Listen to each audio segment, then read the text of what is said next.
Well, I'm having a walk into Centro, get me out the house for a bit. It's been pretty busy with my new little arrival. Sorry, our new little arrival, my little princess.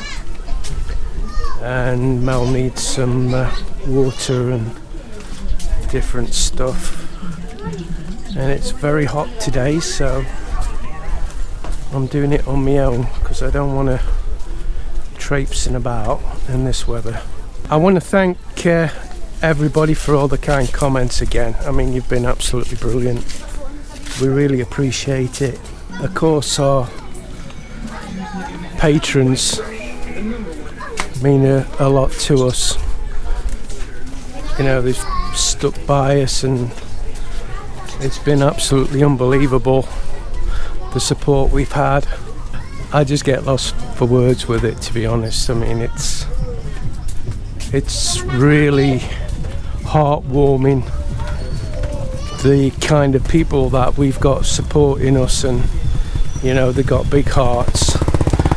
And especially our friend Bill.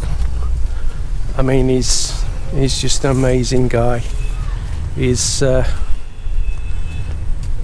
really took to our family, and we consider him part of our family. I've just met a couple. Neil, he's from the UK, and he's wanting to take his girlfriend back to the UK, but there's a lot of red tape, as probably people watching this video that live in the UK and has tried to do it before, especially my friend Adrian. There's a lot of red tape, and it costs you a fortune to get your girlfriend into the UK just for 6 months, and you've got to really jump through quite a few hoops to do it. So I made a suggestion to him, an easy way to get his girlfriend there. If anybody has any ideas to get their girlfriend into the UK cheaply. Ano? Mainit, very hard. Then it'd be great to hear from you. He's looking for people who's had experience of getting the girlfriends back to the UK. And if there's another way of doing it without costing a lot of money. Now, my suggestion is not personal experience, but experience of 2 other people that have done it the way I suggested, and it's worked out all right for them. And for me to get my wife and my kids into the UK would cost me an absolute fortune, thousands. And to do it as well, I have to prove to them, now I've got children, the amount of money I have to earn per year to get my wife and my kids into the UK has gone up. I've got to have a job that pays over 21,000 a year. And I'm sure there's lots in the UK realise that even though my job paid 26,000, the one I gave up to come here, I couldn't walk back into that job. I'd have to start at like, I don't know, 17, 18,000 a year. And God knows how many years I'd have to work to get back. Well, I just couldn't do it. I mean, you've got to be really lucky to fall into a job like that. You know, and normally you're on a probationary period, etc., etc. It's not viable, especially at my age. I mean, I'm 57 years old, and this guy's a lot younger than me. Well, I wouldn't say more qualified in the profession I was in, but you know, younger than me, and probably would get the job way before me. I guess if I was like in my late 30s, it would be a different thing. I'd probably do it, but not 57 years old. I nearly said 47, wishful thinking, eh? Neil's not wanting to live in the Philippines. He's wanting to take his then wife back to the UK because they won't be married, so that's why he's looking for other ways to get her back in without it costing him an arm and a leg. Obviously once they're married and he wants everything to be above board, he's going to have to go through the process, which he's quite happy to do. But I was talking to an American the other day, and he said the process of getting his wife in the US was quite straightforward, for him at least. Obviously a US citizen seems to be a little bit of a better procedure to get your wife into the US than what it is the UK.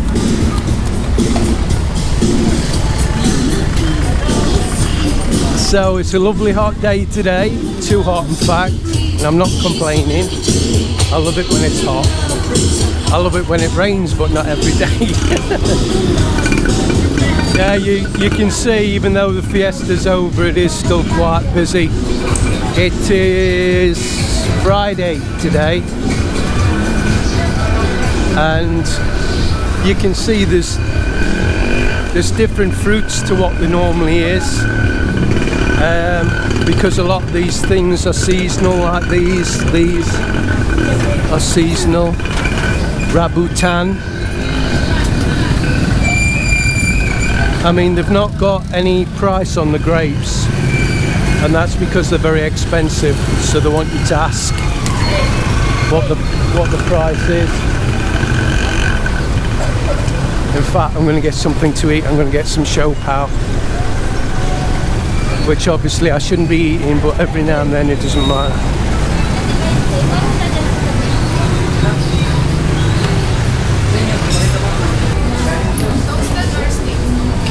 Huh?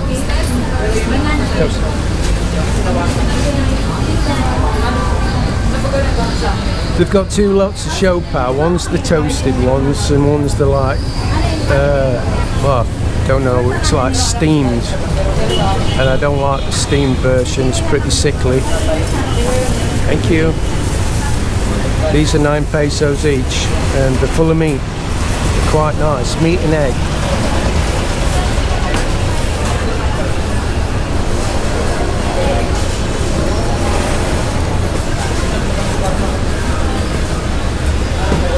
Thank you.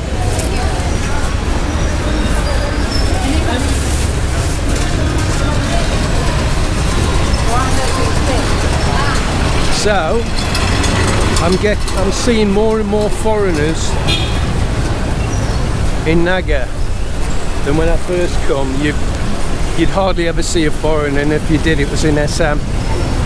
But now there seems to be quite a few. Although I was a bit disappointed there wasn't more foreigners in for the fiesta. I thought there'd have been quite a few. Although I've had about 6 messages that said they were there, but we didn't run into each other. Now Matthew is walking. It's hard to look after him. So the volunteers are a bit thin on the ground at the moment, so it means we're going to take them both with us if we're doing any videoing.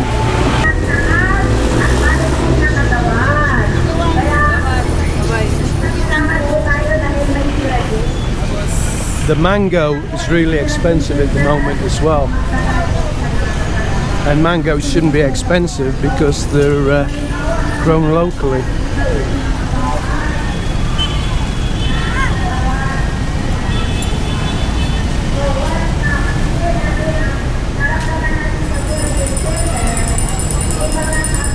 Now this is interesting, the buku sellers are back, and they shouldn't be here. Ice cream as well.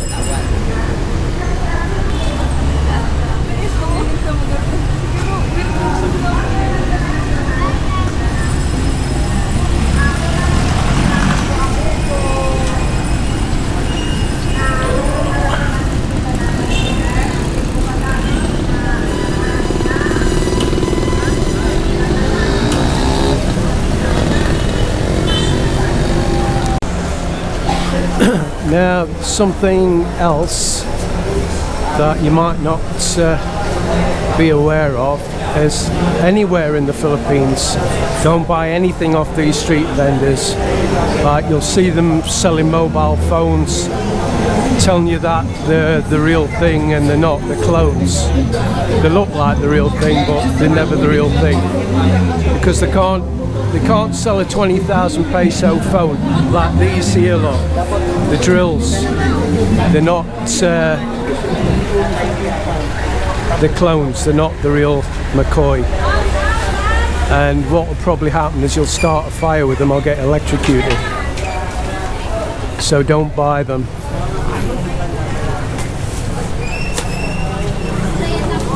So I'm going in here to see if I can get a crimping tool, but I very much doubt it. Thank you. Okay, so I've been everywhere. I can't get a basic crimping tool. Hello. Hi.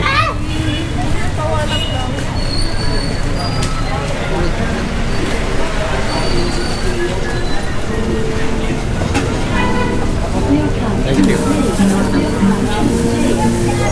So that's a problem when you come to the Philippines. Things we take for granted, that we can just go into town and buy tools, etc. It's very difficult here. Especially the other day, I'm talking about bolts. You know, you can get big ugly bolts, you can never get the nuts for the end of them. You can never get washers for them. And people are going, oh, that's rubbish. It's not. Trust me, it's not rubbish. I've had to order bolts off Amazon, and it's cost me over twice what the bolts cost in shipping to get them shipped to the Philippines. One of them went missing, so that's the first package that's never arrived, but Amazon, being Amazon, reimbursed me for it, so I wasn't too upset at that. So that's about it, guys. I know it's been a bit boring, it's just been a bit of a walk round. But if I don't do, or rather if I hadn't have done this today, I don't know when the next video would come with me, Mel and the kids on it, because like I say, it's a little bit difficult.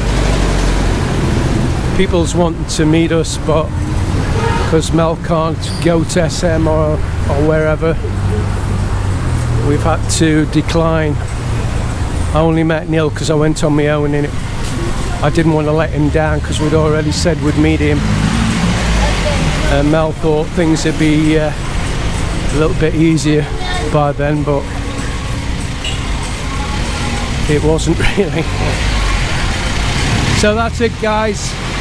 Don't forget, hit that like button, please subscribe, share our videos, and don't forget our new revamped website, BritInThePhilippines.com, where all your questions, or most of them at least, should be answered. So until the next video, bye.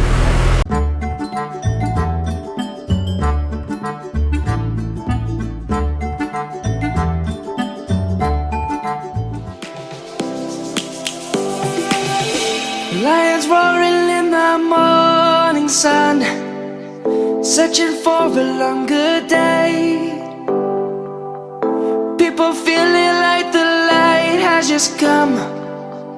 We must never stop the way.